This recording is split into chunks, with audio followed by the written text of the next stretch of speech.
Welcome to my YouTube channel মা সারদা দর্শন and others view. আজকের ভিডিওতে থাকছে শ্রাবণ মাসের প্রথম সোমবার অর্থাৎ চৌঠা শ্রাবণ 1432 বঙ্গাব্দ।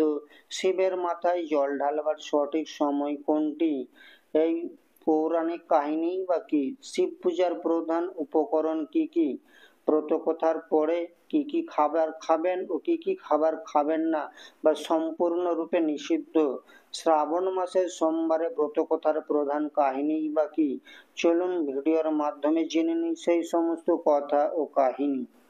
শ্রাবণ মাস দেবাদিদেব মহাদেবের মাস। শ্রাবণ মাসে লাখ লাখ মানুষ মহাদেবের আরাধনায় ব্রতী হয়।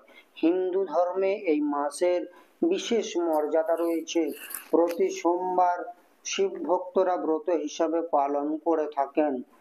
এই ব্রতে নির্জলা উপবাস রাখা হয় এবং সন্ধ্যায় শিব পূজা করা হয়। যারা পূর্ণ উপবাস করতে পারেন না তারা নিরামিষ খাবার খেতে পারেন। চৌঠা শ্রাবণ সোমবার শিবলিঙ্গে জল ঢালার শুভ সময় ভোর 4টা 16 মিনিট হইতে 5টা 4 মিনিট পর্যন্ত, আবার প্রদোষকাল অর্থাৎ বিকাল 5টা 38 মিনিট হইতে সন্ধ্যা 7টা 22 মিনিট পর্যন্ত। শ্রাবণ মাসের সোমবার ব্রতকথা হিসাবে পালন করা হয়, তার পৌরাণিক কাহিনী এইরূপ। পুরাণ অনুসারে শ্রাবণ মাসে সমুদ্র মন্থন ঘটেছিল। সেই সময় সমুদ্র থেকে হলাহল বিষ উত্থিত হলে দেবাদিদেব মহাদেব নিজ কণ্ঠে বিষ ধারণ করে সমগ্র বিশ্বকে রক্ষা করেন। বিষের প্রভাবে তাঁর কণ্ঠ নীল হয়ে যায়, যে কারণে তিনি নীলকণ্ঠ নামে পরিচিত। বিষের জ্বালা প্রশমনের জন্য দেবী পার্বতী তার স্তন দুগ্ধ পান করিয়ে দেবাদিদেবের সমস্ত জ্বালা যন্ত্রণা প্রশমন করেছিলেন। এই শিব পূজার প্রধান উপকরণ বেলপাতা, ধুতুরা ফুল, অপরাজিতা ফুল, আকন্দ ফুল ও তার মালা, ফল, দুধ, দই, ঘি, মধু, চিনি, বাতাসা, গঙ্গা জল, পরিষ্কার জল, সাদা মিষ্টি, পৈতে, ধূপ, প্রদীপ ও আতপ চাল। এই নৈবেদ্য বা উপকরণগুলির মধ্যে বেলপাতা শিব ঠাকুরের সবচেয়ে প্রিয় নৈবেদ্য। ধুতুরা ফুল নিবেদন করা হয় পুত্র লাভের জন্য। আকন্দ ফুল লাল এবং সাদা আকন্দ ফুল মোক্ষ লাভের জন্য। স্বামী পাতা শনিদেবের সাথে শিবকে সন্তুষ্ট করে। ভাং শিবের অত্যন্ত প্রিয় নৈবেদ্য।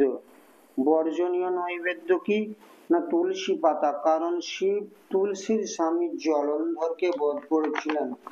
এছাড়াও কেতকী ফুল, হলুদ, ভাঙা চাল, শঙ্খের জল, লাল রঙের ফুল শিব পূজায় দেওয়া চলে না। এই পূজায় বা ব্রত কথায় গরুর ঘি দিয়ে শিবলিঙ্গে অভিষেক করলে শারীরিক দুর্বলতা দূর হয়। শ্রাবণ মাসে প্রথম সোমবার গাভীকে সবুজ ঘাস খাওয়ানো উচিত। প্রদোষকালে জল ঢেলে উপবাস ভঙ্গ করার জন্য ফল, ফলের রস, মাখন, বাদাম, দুধ, দই, ছানা, সাবু, সাবুর পায়েস প্রভৃতি খেতে পারেন। উপবাস ভঙ্গ করার পর পঞ্চ রবিশস্য জাতীয় কোনো জিনিস, চালের তৈরি কোনো জিনিস, গমের তৈরি অথবা ডাল জাতীয় কোনো জিনিস খেতে পারবেন না। এছাড়াও আলু, লাউ, কুমড়ো, মাংস খেতে পারবেন না। সাধারণ লবণের পরিবর্তে সন্ধক লবণ ব্যবহার করবেন। পোড়া জাতীয় বা সেঁকা জাতীয় জিনিস বা খাবার খাবেন না। আমিষ খাবার ও নেশা জাতীয় যে কোনো জিনিস খাওয়া সম্পূর্ণ বর্জনীয়। শ্রাবণ মাসের সোমবার ব্রতকথার প্রধান কাহিনীটি এইরূপ। প্রাচীনকালে অমরপুর নামক নগরে এক ধনী ব্যবসায়ী থাকতেন। তিনি নিঃসন্তান থাকায় পুত্র লাভের কামনায় প্রতি সোমবার উপবাস করে শিবের পূজা করতেন। সন্ধ্যায় শিব মন্দিরে গিয়ে ঘিয়ের প্রদীপ জ্বালাতেন। তার ভক্তি দেখে পার্বতী দেবী শিবের কাছে তার মনোবাসনা পূরণের অনুরোধ করেন। অবশেষে তার পুত্র লাভের ইচ্ছা পূরণ করেন বিশেষ পরিস্থিতিতে তার পুত্র মারা গেলেও শিবের আশীর্বাদে পুনরায় জীবিত হয়ে ওঠে। তো বন্ধুরা, এই ছিল আজকের ভিডিওটি ভালো লাগলে অবশ্যই লাইক, শেয়ার, সাবস্ক্রাইব করতে ভুলবেন না। ধন্যবাদ।